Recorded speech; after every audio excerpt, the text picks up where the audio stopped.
Castro? I will defer to my colleague, Senator. Senator Reid? Yes. Okay. Thank you very much, Mr. Chairman. Dr. Phelan, you mentioned the generational issues that we're facing. One of them is a incredible reconcentration of wealth in the 1% of Americans, something that was we saw in the Gilded Age, and we made progressive changes to fix that for working people. 32% of the total wealth is now controlled by 1% of the people. That is a new record according to the Federal Reserve. And consumer spending is being driven by that group of people, unusually very expensive automobiles, houses, et cetera. Last year, President Trump added to their benefits with about a $250,000 per year tax cut for these people.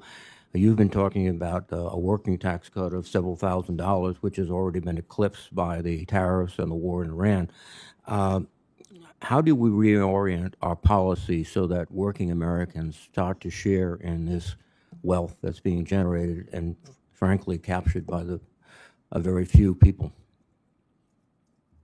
Thank you, Senator, and thank you for our conversation in your office. I enjoyed it immensely. Right now, I think America is the best place in the world to be a participant in the economy at any level. We are the envy of the world in terms of job growth, wage growth, standard of living growth. Why is roughly 70% of the population so concerned about their economic future, about affordability, and a startling fact, a huge majority of people saying that they believe that their children will not enjoy the same kind of life that they did? Thank you, Senator. In general, one of the reasons I mentioned earlier about consumption growth being very strong was economists tend to discount survey data because people. I like to look at what people do versus what they say. When someone decides to spend, that is a vote with their own dollars that they believe that in their future. And spending, consumer spending has been quite strong. As I said, most of that is being led by the wealthiest Americans.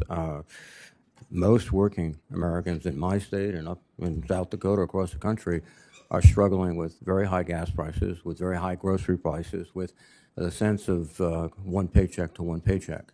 And the administration, I don't think, is responding effectively. Let me quickly change the subject.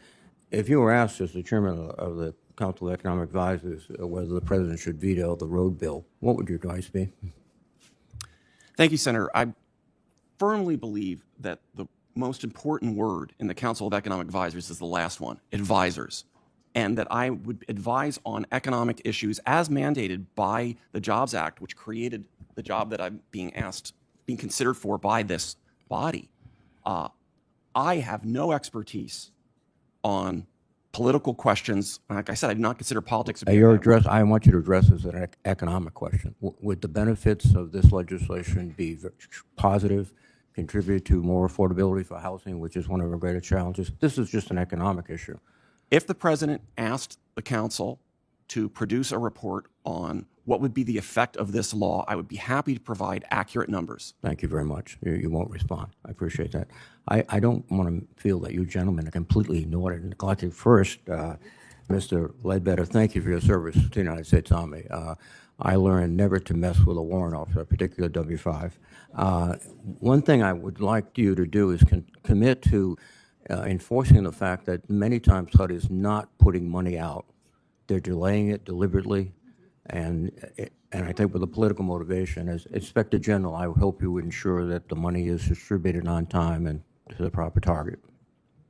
Well, good morning, sir. Good morning. I just wanted to say thank you for taking the time to meet with me during this. And as we discussed in your office, I don't have the specifics on the program you mentioned. However, I do commit to reviewing any matters that you or your staff that may be of concern to you at any time. So if there's an issue out there that needs my attention and it's important to you, then I will commit to meeting with you and discussing it. Mr. Cruz, welcome and good luck. Thank you. One of the most revealing moments in this hearing wasn't simply the question Senator Reid asked, it was the contrast between two completely different ways of measuring the health of the American economy. On one side was a traditional economic argument built around growth statistics, consumer spending, and national performance. On the other was a much more personal question. If the numbers look so impressive on paper, why do so many Americans still feel like they're falling behind?